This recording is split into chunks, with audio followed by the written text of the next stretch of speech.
Now we will start our second section of today's research day.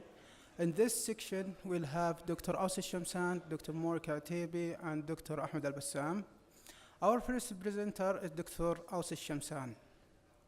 Awsi Shamsan is an associate professor of the Pharmaceutical Department, King Saud University College of Pharmacy. Dr. Awsi Shamsan completed his PhD in the University of Alberta in nanobiotechnology. Then he joined the College of Pharmacy, Pharmaceutical Department in King Saud University.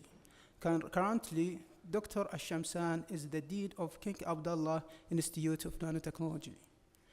Dr. Shamsan is an author of several peer-reviewed articles in several journals, and he advised and co-advised several students. Also, he has received several national and international awards. Please join me welcoming Dr. Awsi Shamsan.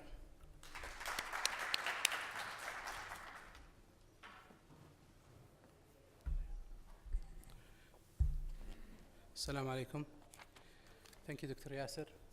And I thank Dr. Mansour for the invitation and Qasim University for this accommodation. And thank you everybody for attending this talk. So today I'll give a little introduction about nanotechnology and what does it mean, and how is nanotechnology is applied in pharmaceutical application, and how it can be relevant to pharmaceutical care and service, and what's coming new, what's in the pipeline coming toward the field of pharmacy in terms of nanotechnology, how this technology can help.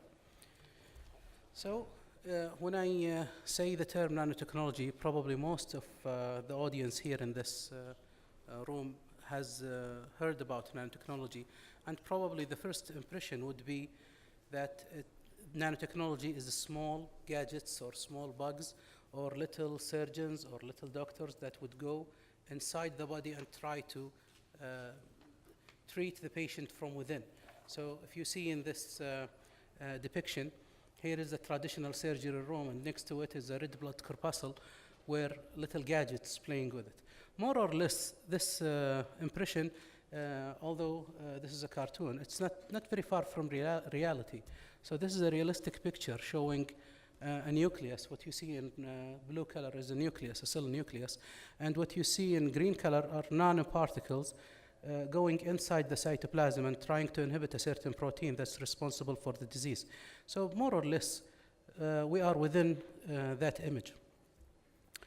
To understand what nanotechnology or how nanotechnology can help in medicine and in pharmacy, we have to understand what do we mean by nanotechnology. And to know this, we have to have an imagination of the nanoscale. So a nanoscale is a scale of length that is equal to 1 nanometer is equal to 10 to the power of -9 of a meter. So it's 1 billionth of a meter. To have a little feeling about that, if you know that the diameter of a human hair is around 50,000 to 80,000 nanometer, so you might understand how small and tiny the nanoscale is. A typical nanoparticle size, the ratio of a typical nanoparticle size to a football, a standard football, is similar to the ratio of that football to planet Earth. So we are talking about very little small particles that you cannot see even with an optical microscope. It needs a very powerful microscope to look at. These particles would dramatically change the behavior of medications, and this would impact the way we treat patients. Why nanotechnology is interesting? Why at that scale material became interesting? Because at the nanoscopic scale, material gain new properties, and these properties would change how this material function, and it would change the way we apply this material in human life, whether in industry, in physics, in electricity, and in medicine as well.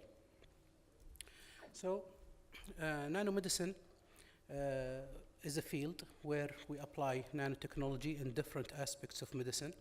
This include therapy, diagnostic, imaging, regulatory sciences, and also toxicology and environmental sciences, how these nanoparticles affect our body and the environment. And it's a multidisciplinary field. So many fields would fuel the field of nanomedicine and the application of nanomedicine, including pharmacy, medicine, physics, chemistry, engineering, mathematics, so on and so forth. So this field is multidisciplinary, and there is room for everyone to participate in nanomedicine. So I'll give you quick examples about how this technology works. So imagine if we have a way to measure or image certain diseased tissue and treat it in the same time. We need to focus our therapy and diagnostic tool toward this diseased area and leave the normal tissue alone. So therefore, we reduce the chance for having adverse effects and side effects. A classical example for this will be any solid tumor. So it's well known that the standard care chemotherapy would affect normal as well as tumor tissues equally, because the drug would distribute equally in the body. But once the drug is put in the right nanomaterial, in the right vehicle at the nano size, we hope that it would distribute in the body and localize itself inside the tumor site. And here, the nanomaterial would work in releasing the drug, and the therapeutic effect will take place. But what you can do else is to load this nanoparticle with a material that you can see. So you can traffic the material or traffic the particle inside the body. You can see how it's distributed inside the diseased tissue or the tumor tissue, and you can monitor the progress of therapy. So you understand, the doctor would see in real time how the therapy is progressing and how the patient is responding to the therapy. So this multifunction nanoparticle would transformally change the way a doctor would look at the patient and how the therapeutics protocol will be. On the right side panel, you see how the particles are distributed in lab animals. This is a rat, and the rat is suffering from breast cancer. And when the nanoparticles were given first subcutaneously, they were distributed in 15 minutes. The first top left panel is in 15 minutes. You see how it's distributed. Top right panel after 12 hours. And within 24 hours, lower left panel, they start to localize in the breast tissue. And after 48 hours, you can see clearly the particles are distributed and sitting where the active site is. So this is how nanotechnology works. It changes the pharmacokinetics of medications. It changes how the drug would follow the kinetic of the delivery system, the kinetic of the particle. So its biodistribution will change, the half-life will change, the potency will change, everything will change relevant to that drug. There are different materials that can be utilized. It's a huge range of soft and hard materials. Some of them are polymeric, some non-polymeric, and some inorganic materials that can be used for different applications. And this raises always a question of how applicable these materials would be.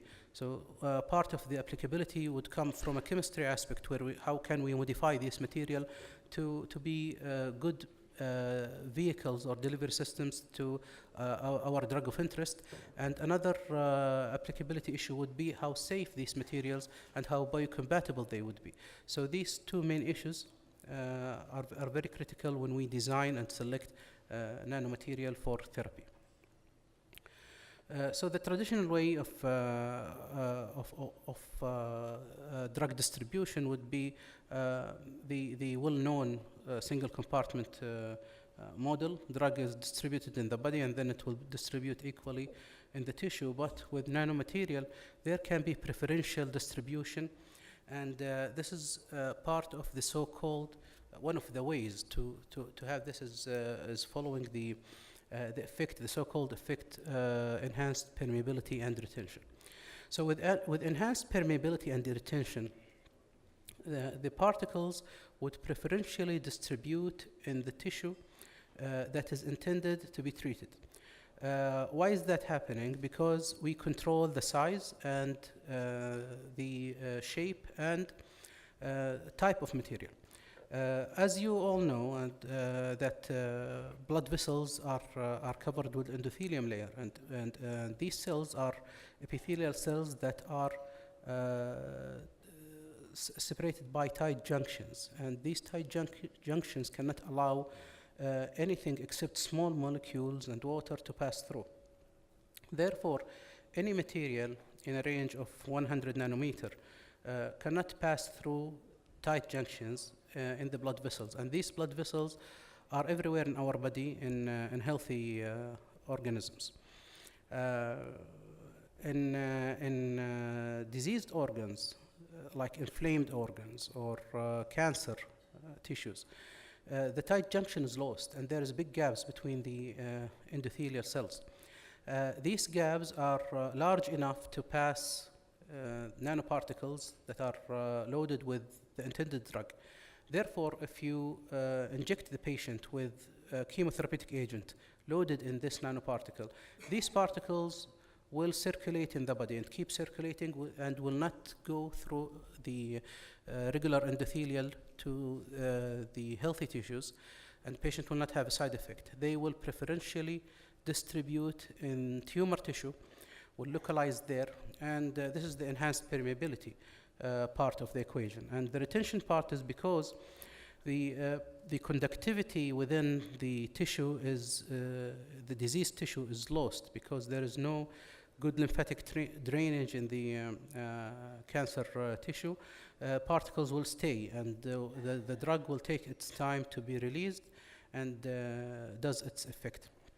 Therefore, this enhanced permeability and retention, it's a physiological process that we take advantage of by designing a nanomaterial in the right size, the right shape, the right material to load our drugs and distribute our drugs within the needed tissue.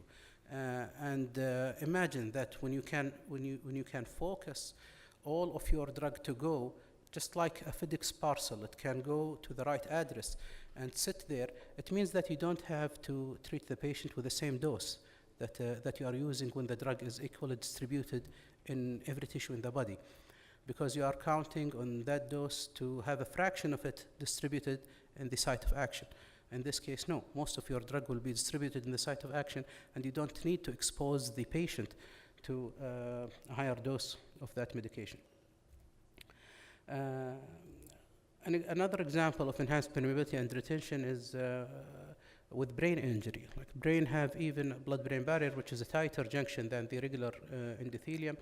And with brain injury, the particles can distribute in brain tissue and start its action, whether you load it with any medication you want. So this is the philosophy behind enhanced permeability and retention, and this is one way of drug targeting that is based on nanotechnology. There are different types of nanomaterial that we can use, and there are different types of delivery systems we can use, nano-based delivery systems. One of the classical examples is liposomes, and the liposome has been available in the market for a long time, probably since 1998. It's available in the market, and it's a nanotechnology-based or drugs loaded with liposomes are nanotechnology-based drugs. So a liposome is a soft material. It's based of self-assembly of phospholipids, different types of phospholipids, and this phospholipid, once it's assembled, it would form lipid bilayer structure similar to the cell. This three-dimensional structure would have a core, an aqueous core, where you can load small molecular weight drugs or macromolecules like DNA, proteins, antibodies in the core, as long as they are soluble in the aqueous form. Or you can also solubilize lipophilic drugs in the lipid bilayer of these liposomes. On the right panel, you can see how the liposomes would look like under the transmission electron microscope. You can see that they can have different sizes, different shapes, and they can have also multi-layers. We call them multilamellar liposomes. They can function in different ways, where we can solubilize different types of medications. And a lot of medications are undergoing clinical trials are based on this technology, and a lot of medications in the market as well, in the clinic, they are based on this technology. The beauty about liposomes is that they are very versatile. You can surface chemistry them in a way to suit your intended application. So for instance, you can tag the liposomes chemically with antibodies that can recognize a specific receptor on the cells you need to treat, or on the tissue you want to treat, and they would distribute in that tissue specifically. You can tag them also with other agents that could enhance their biodistribution or increase their half-life. For instance, they can be coated with polyethylene glycol. This is a hydrophilic polymer that would coat these particles or coat these liposomes to prevent its recognition by the immune system, and this will increase its half-life and would reflect on the half-life of the drug. Also, by this technology, you can increase the size of the liposome to reduce its renal excretion. You can also create a steric hindrance property to reduce the attack by proteolytic enzymes toward any payload you have, whether it's protein or small molecular weight medication. One of the first examples of, probably the first example of liposomes available in clinic is Doxil or Calyx. This is liposomal doxorubicin. It has been available and approved for breast cancer treatment. So this form, it's spared the patients from having the famous cardiac toxicity associated with liposome, with doxorubicin treatment, and with the solid tumor because of the enhanced permeability and retention. Such particles were able to distribute doxorubicin only in breast cancer tissue. Therefore, patients received this medication would have lower chance of having cardiac toxicity that is associated with conventional doxorubicin treatment, and this has been available in the market since late 90s. This is a table showing a variety of medications that includes liposomal formulations, whether it's under clinical trial or available in the clinic. They range from different small molecules, anti-cancer, antifungal, larger molecules, high molecular weight medications, gene therapy, many things that this nanomaterial would help in optimizing their therapeutic benefit. Liposomes are associated with different advantages and disadvantages. One of the advantages is being biocompatible and biodegradable material, and this is a big question. At the end of the lecture, I would shed some light on it. The nanotoxicity or the toxicity associated with nanomaterial is an issue that is still under investigation, and one of the main advantages of such soft matters that we used is being biodegradable and biocompatible, because once the intended therapeutic effect took place, you need to get rid of the nanomaterial you used to deliver this medication. So what's the fate of this material? Here it's based on phospholipids. It will get metabolized just like any other phospholipid in the body. But on the other hand, they are very costly. They have shorter half-life than small molecular weight medication. They are relatively unstable. So there is some pharmaceutical issues associated with liposomes that might limit its applicability. Another system based on self-assembly is polymeric micelles, which is a polymeric chain, amphiphilic polymeric chain that has two parts, lipophilic and hydrophilic parts. Once they are put in aqueous solution, they would self-assemble to become a micelle, just similar to any surfactant, but this is a larger molecule. It's a polymer, and once it assembles, it will develop a core shell structure. The core would be hydrophobic, and the shell will be hydrophilic. And this is a very suitable technology for the delivery of and solubilization of highly lipophilic molecules. A lot of drugs that are not soluble in aqueous form, they don't get good bioavailability. Their stability also, as in a pharmaceutical dosage form, is limited, and this formulation, which is a nanotechnology based formulation, might help a lot in transforming this from a chemical to a drug product. A lot of clinical trials are undergoing in this technology, and this is also a biocompatible formulation. It's based on having two biocompatible polymers, biodegradable polymers that are also easy to prepare and comparable to liposomes. This is not tedious at all, but its main drawback that it needs to be prepared fresh. It cannot be frozen. It has a very low stability profile. This is why it needs a lot of work until it reaches the market. Otherwise, it's one of the promising formulation. Actually, like a year ago, there was a huge conference held in the National Guard Hospital regarding the proper choice of corona vaccine. And one of the proposed vaccines was based on this technology. It was a polymeric micelle technology. We published some papers in these technologies. This is one example of a polymeric micelle to solubilize a steroidal structure molecule. You know that steroids are hydrophobic molecules.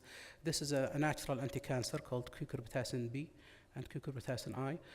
We solubilize them and deliver them using this technology, the polymeric micelle. And as you can see here, if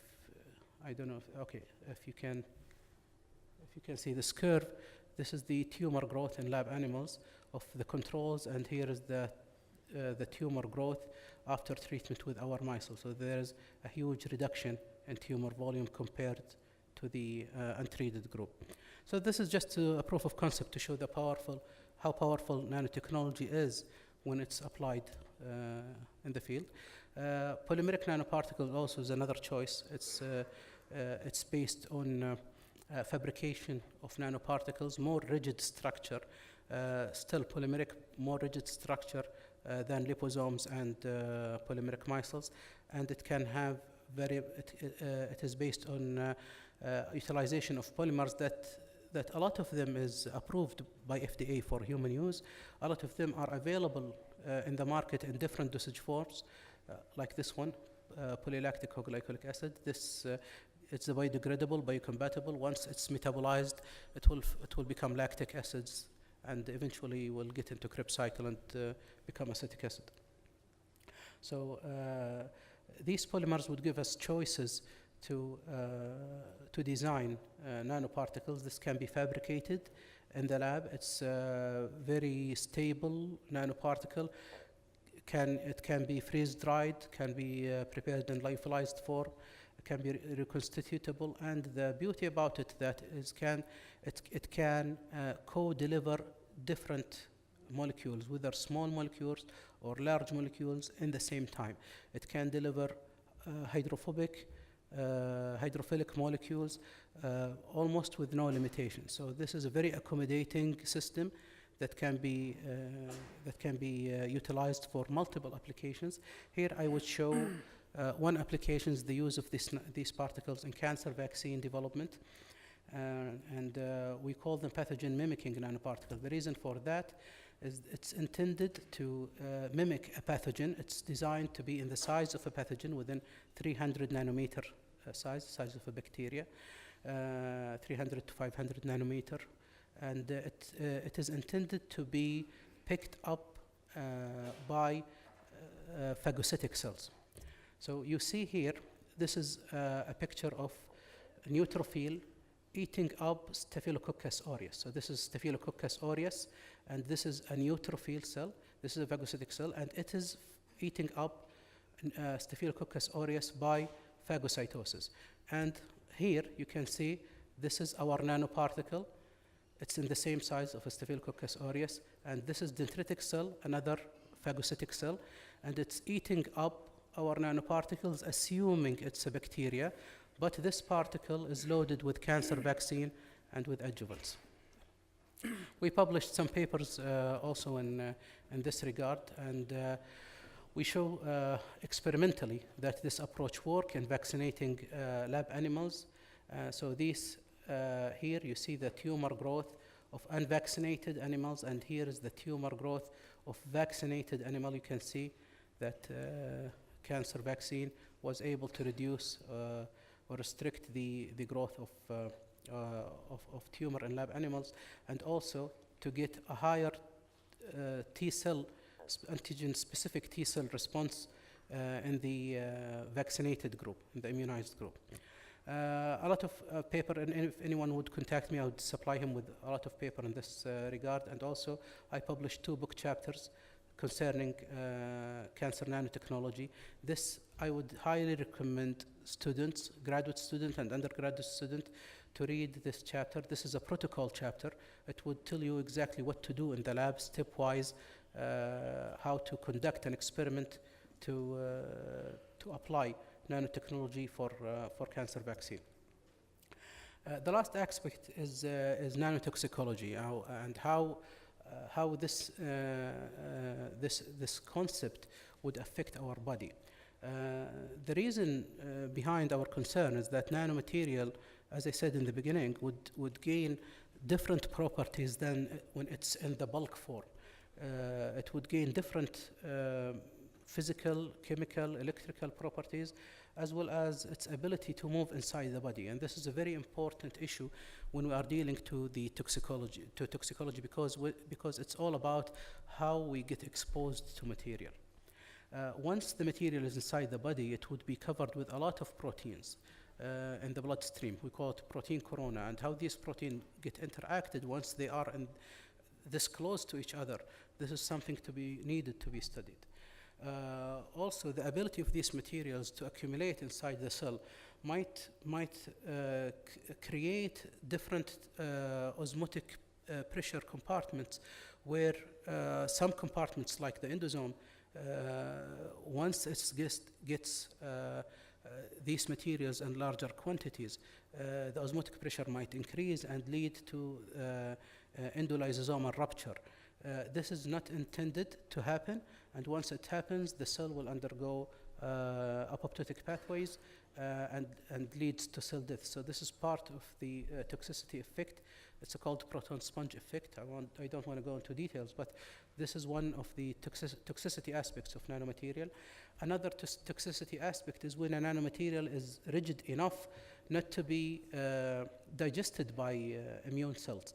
For example, macrophages is designed, and neutrophils are designed to take up any cell remnant, any pathogenic organisms. Once they get engaged with a nanomaterial that is small enough to be recognized by those cells, but rigid enough not to be digested, the cells will continue trying to phagocytose and digest this material. And with this process, the cell would release a lot of cytokines, a lot of reactive oxygen species, reactive nitrogen species, and will create a status of chronic inflammation. We call this frustrated phagocytosis. And with frustrated phagocytosis and chronic inflammation, the potential of having a local oncogenical transformation is high. An example for this is asbestosis, where macrophages in the lung get exposed to asbestos, and because of the frustrated phagocytosis, eventually patients who got chronic exposure to asbestos might develop mesothelioma, which is a form of lung cancer. So here, this asbestos fiber would be in nano range, and this is why it gets detected by macrophages but not digested because it's hard enough. So the field of nanotoxicology needs a lot of expertise, it needs a lot of input, a lot of research, and also a lot of guidelines how to regulate the use and application of nanomaterial. Where are we now? I think the field is still in its infancy, although a lot of examples, as I showed you, are in the market already, but it needs a lot of work, it needs a lot of regulation to be established. And I encourage everybody to read about this topic, and if anyone is interested to continue their postgraduate studies in such topic, please just give me a shout. Okay, so nanomedicine has promising avenues for effective diagnostic and therapeutics development. These techniques are essential for medication tailoring and personalized medicine. The side effect can be significantly reduced once nanotechnology is applied, and also the cost of healthcare system will be reduced ultimately once this technology is properly utilized, and the risk associated with nanomaterials must not be forgotten. Okay, so thank you all for your attendance. Thank you, Dr. Aus, for this interesting talk. Okay, now we'll open the session for questions.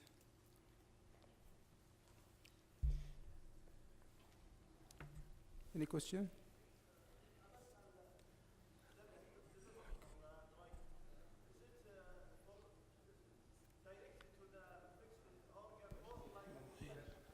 لحظة لو سمحت. المايك.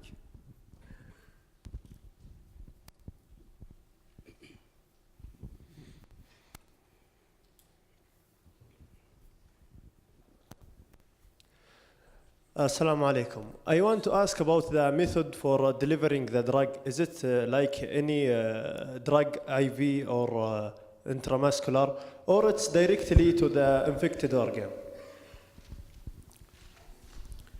Well, the route of administration is dictated by many factors. One of them is the ability of the injected material or administered material to reach the site of action. Of course, like any other medication, the most preferable way to administer any medication is oral route. However, not all of these materials can withstand the harsh gastric environment. Not a lot of them can pass through the intestinal mucosa to bloodstream. Therefore, the current way of injecting such materials in the clinic so far is the intravenous route. However, a lot of research is going on to transform these nanomaterial formulation into potential pharmaceutical products in different ways, like tablets, capsules, you name it. So I think very soon we would see some of these endeavors to show potential products that would be given in different route of administration. So I hope this answers your question. Thank you. Okay, another question.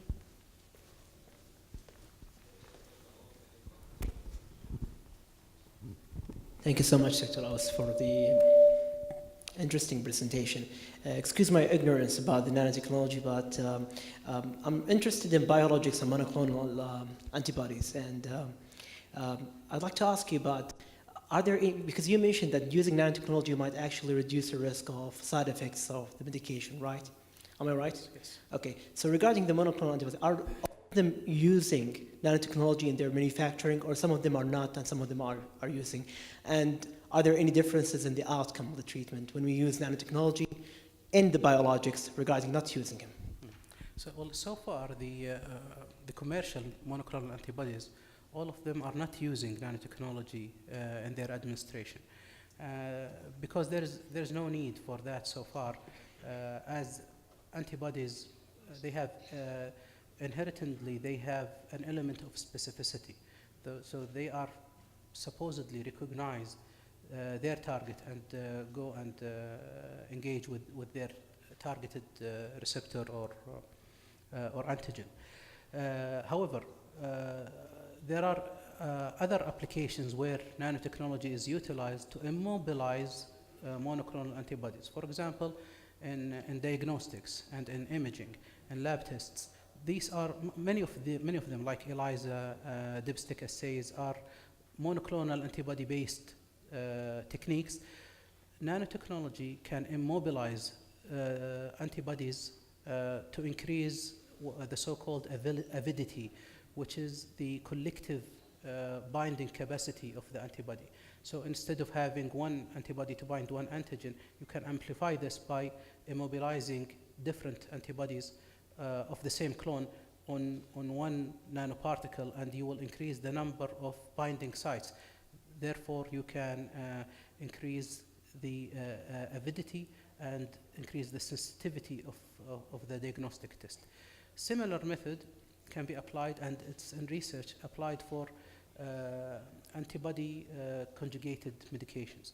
So if you want to conjugate antibody with a chemotherapeutic agent or with radioactive agent or both, you can use that with the aid of nanoparticle to combine them. Or if you want to co-deliver more than one clone, so you have different monoclonal antibodies that you want them to be delivered to the same tissue. So, and each one will have a different action. This can be done by having a common delivery system for co-delivery. So these are potential applications that are in research and in trials now. Thank you so much. Thank you very much, Dr. Aus, for your talk. Appreciate that. I think we are done for this. Thank you.